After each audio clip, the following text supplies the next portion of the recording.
Well, I'm sure I don't have to tell you this. It is the hottest day we have seen so far this season, and some areas are seeing heat index values well above 110 degrees. So we have an excessive heat warning now in effect for all the counties in purple. This is where the heat index has been above 110, will be for a few hours, and we will likely see similar conditions for many locations tomorrow. So dangerous heat, and it's really taken a grip on all of central and southern plains. It's not just Oklahoma. Texas is really under the same type of environment. Currently on our Osage Casino Skycam network, look at downtown Tulsa. Look at a little bit of the haze as you look past the downtown buildings. For the first time this year, we have made it to 100 for an air temperature at the airport, but it feels like 109, an east-southeast wind at about 11 miles per hour. Dew points up into the 70s. That's the muggy category. When you start to have temperature of 100 and a dew point of 70, it is dangerously hot. Your natural cooling mechanism that your body uses, the way you sweat and then that evaporates, it just doesn't take place, and it does it at a very, very slow rate, and that can cause your body to overheat very, very quickly. So heat exhaustion, heat stroke, a real concern today, and it will be again tomorrow as well. We do have some relief on the way heading into your Saturday. Here's the air temperature. We've made it to 101 the north sides of Tulsa. We've made it to 100 in McAllister, 105 in Ada, 107 in Kingfisher, 110 degrees in Hollis, 112 right now in Frederick, Oklahoma. We have broken the record high in Wichita Falls, Texas, and yes, several records likely falling today in southwestern Oklahoma.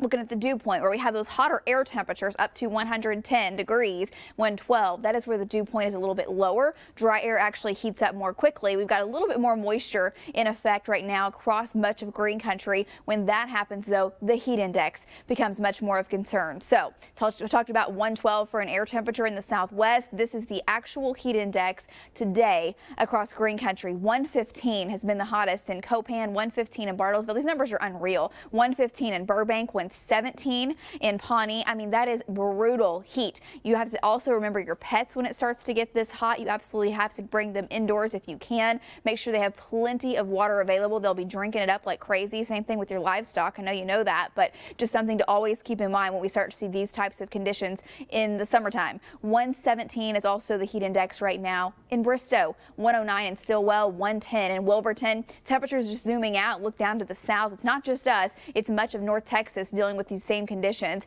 and tomorrow will be just as hot. Now, we do have thunderstorms ongoing to the north in Kansas, and they are severe. That is a severe thunderstorm watch in effect for Kansas and Missouri, with those severe storms pushing down to the southeast. There will be a chance this evening we get a few of those in northeastern Oklahoma, also in our southeastern Kansas counties. We're also watching storms that are out in the panhandle. Those are going to try to make a run at central Oklahoma tonight, likely fizzling out before they reach green country. We're going to keep a slight chance in there for those as well. Here's your hour-by-hour forecast. If you're trying to make evening plans, just try to stay indoors as much as you can. I would not plan to do any lawn work, anything like that. That's just unnecessary to do today. It can wait, I promise you. 96 degrees at 8, and some folks, you have to work outside in these conditions, so make sure you're just staying cool, staying hydrated, taking plenty of breaks, and hey, just check on your buddy, okay? Make sure they're doing okay. 30% chance of rain tonight in Coffeyville, 20% chance in Bonita and Grove, very slight chance for the rest of us. Good shower would be nice overhead, wouldn't it? But that's just not going to happen through the daytime hours.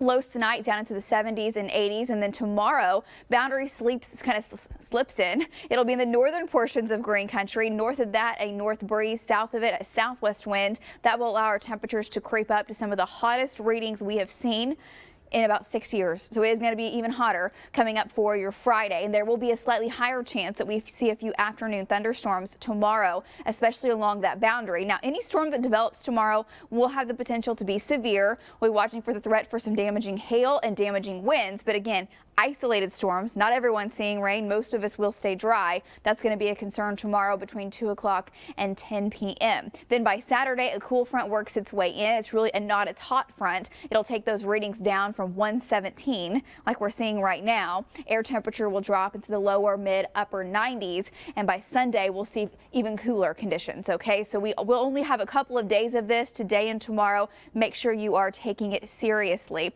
and make sure you're checking on the elderly as well. Let me show you kind of a way to get the very, very latest. Go to our News on 6 app, and that way you can always keep updates on not just the current conditions, the current advisories, radar as well. Go to newson6.com/connect.